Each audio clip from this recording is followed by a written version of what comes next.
চলছে ইয়াবা, মদ, গাঁজা সহ বিভিন্ন মাদকের রমরমা ব্যবসা।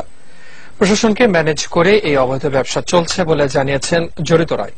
আলমগীর হোসেনের ক্যামেরায় রাকিব হাসানের ধারাবাহিক রিপোর্টের আজ দেখুন প্রথম পর্ব। রাজধানীর রামপুরা বনশ্রী এলাকায় প্রায় 200 আবাসিক ফ্ল্যাট ভাড়া নিয়ে দীর্ঘদিন ধরে বিভিন্ন ধরনের অনৈতিক কাজ চালিয়ে আসছে একটি অসাধু চক্র।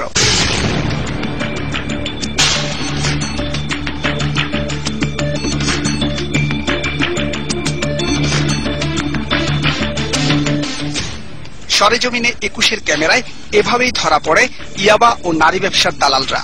কি নাম বলেন, এটা কি? ইয়াবা। এটা তো আমার নিজেই আনা, বুঝছেন, আমি দায়িত্ব পালন করি। নুর ইসলাম হচ্ছে আপনার বস? হ্যাঁ। খারাপ ভাইয়া। হ্যাঁ, আমি বুঝতে পারছি, যখন আমি চলে যাবো। রামপুরা থানা ছাত্রলীগের সেক্রেটারি পরিচয় দানকারী শামীমও এভাবে হাতে নাতে ধরা পড়ে।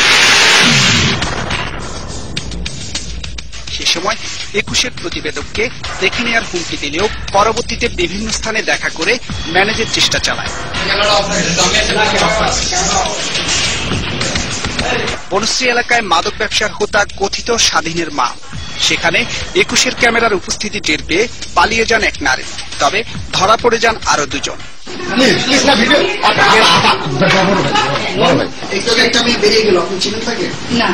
আমি একটা মিডিয়া পার্সন, সেই রেসপেক্টে আমি আসছি। এখানে কি কার সাথে কি পরিচয়, এটা বড় ব্যাপার না।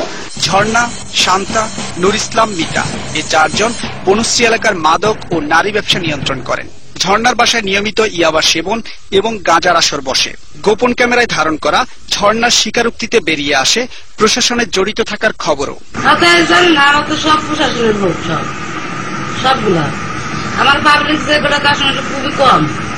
ওই ফাঁড়িতে ধরেন যে এরা আছে, মানে কোনো মাসে দেয়, আবার কোনো মাসে দেয়ও না, মানে ওরা মানে কোনো করে না, কিছু করে না।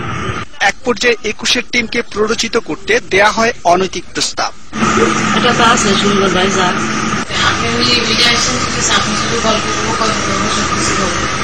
পুলিশ ফাঁড়ির সার্জেন্ট রুমি, এএসআই পলাশ এবং সনদের বিরুদ্ধে অভিযোগের সত্যতা যাচাইয়ে ফাঁড়িতে গিয়ে পাওয়া যায় শুধু পলাশকে। তিনি অস্বীকার করেন সব অভিযোগ। আমি এ যাবত ওরকম ভাবে কোন সময় ইয়ে করি নাই, মানে আমার ফেজে এরকম করে নাই আর কি। চিনতে পারে আমাকে,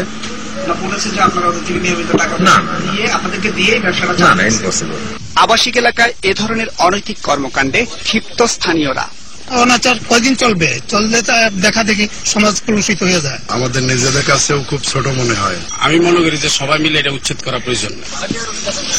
রাকিব হাসান, 21 টেলিভিশন, ঢাকা।